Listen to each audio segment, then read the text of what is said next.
Good morning, good afternoon, good evening, love people. Welcome back to another edition of Minniesmentalhealth.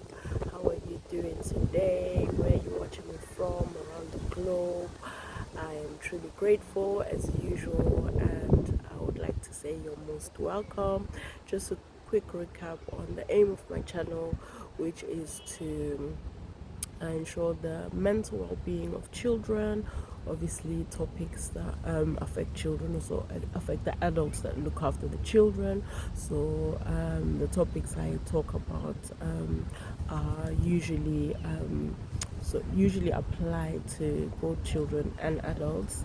That includes like the biological parents, any caregivers, and yeah, just anyone who works with children or who is involved in looking after them. So just a quick recap. So on my video today, I'm going to be talking about the concept of parentification. So yes, it's a psychological concept, which is quite intriguing actually, because depending on your culture, your native country as well, some countries and cultures may beg to differ basically on this psychological term. So parentification, as many of us can guess, is the idea that children can sort of take up that role as the adults. It's like a role reversal of adults not being able to take care of their children, whether it's theirs or the children that they're in care of. So maybe due to mental illness, maybe due to depression, maybe due to addictions like drug addictions, for example, then children tend to sort of have to take up that caregiver role. And also there are two main types of parentification according to psychologists. The first type is called the instrumental parentification. So that is when children take up practical roles that adults can't, such as the housework, taking care of their younger siblings, practically, for example, getting them ready for school, doing all their meals, which can happen actually even when, let's say, in a single parent home. That's sort of like a very common example where maybe the mom, or even if it's the dad, has a set number of children, more than one, and they have to work full time. So the older children will then feel like they need to take up the responsibility of looking after the house while their parents are at work, or the parent, pardon me.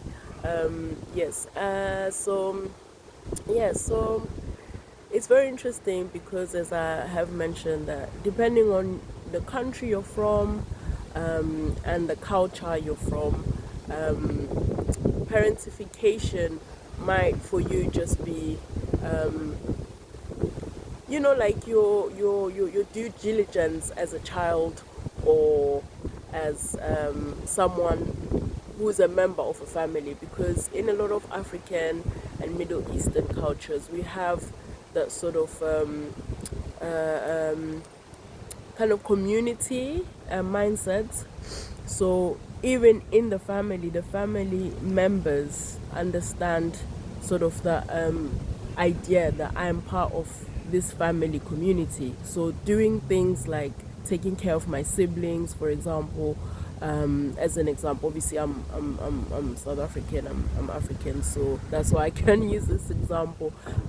Is how can I say? It's like an honor. It's an honor. It comes natural.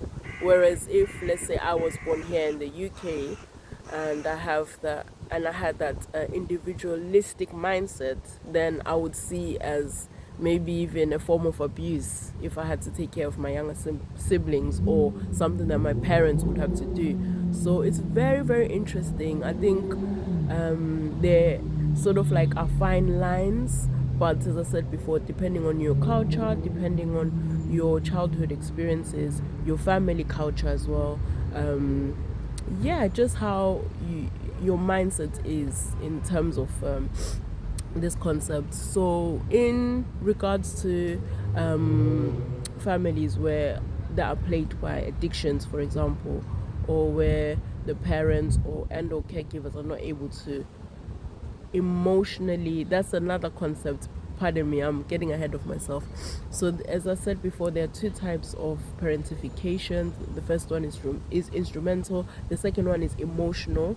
So that is where then I can use this example. If a parent or caregiver is not able to take care of their child because maybe they are not mentally able to look after them, or they are addicted to drugs or alcohol, and they are not able then to take up their responsibility as a parent and or caregiver, then that kind of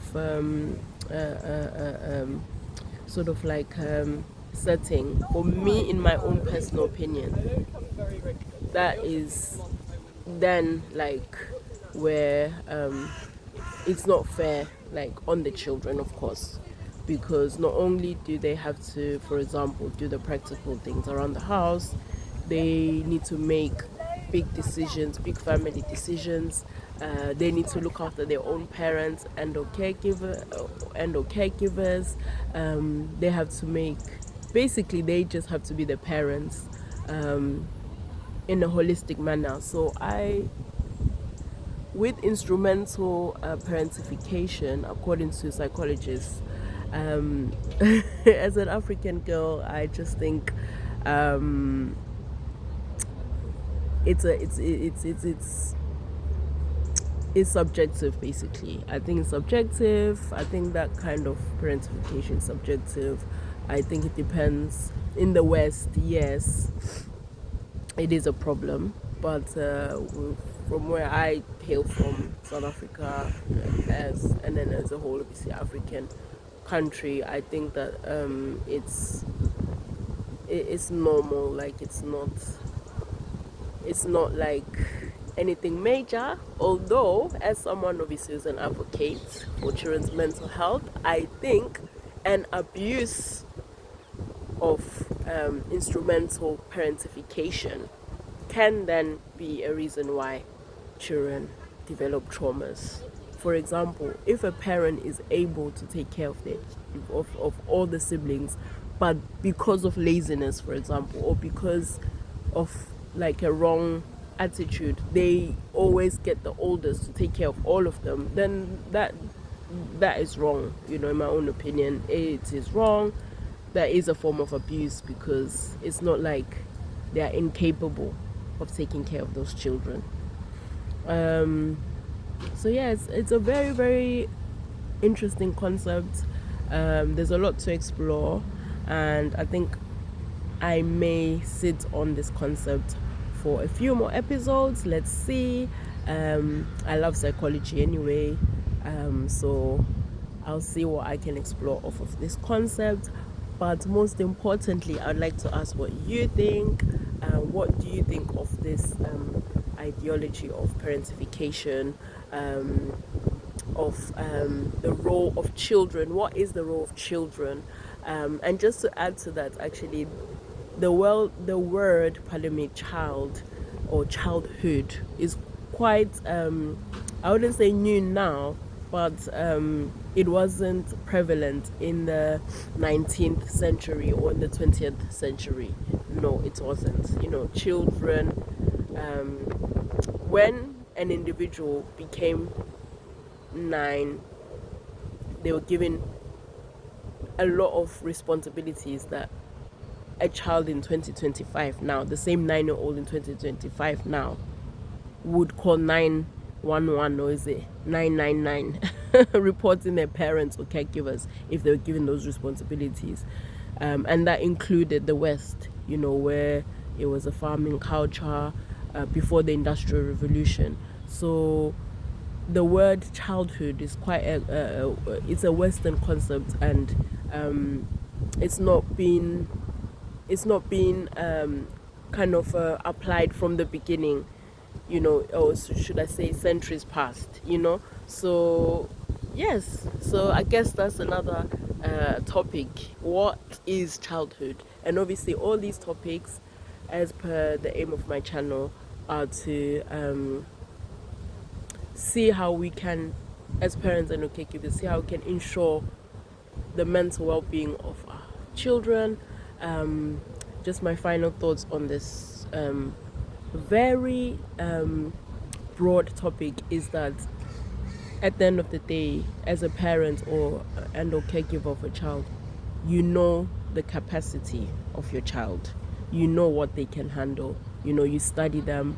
You've known them, especially if it's your biological child. You've known them from the womb as a mother, even as a dad. You've been in their lives from when they were young, or even if you had to sort of basically you just know them. You know them. You get to know them. You know what your child can handle. You wouldn't want to give your child tasks that they cannot handle, and if you are a fully matured, I'm talking about age now, a fully matured parent, you know the kind of conversations that you should have with your child or in front of your child, and those that you shouldn't have, age appropriate, of course. So this is my final thoughts, but as I said, I'm happy to explore this topic. What do you guys think? Most importantly, what do you think? What do you think of parentification? What do you think of the two types, the instrumental and emotional parentification? Do you have any experiences? Which culture are you from? How does this concept align with this ideology, basically? So, no, with your culture, pardon me. So yes, I look forward to your likes, your comments, and your subscriptions, because my topics are very relevant and you need them in your life. So thank you. God bless you. Until the next one. Bye.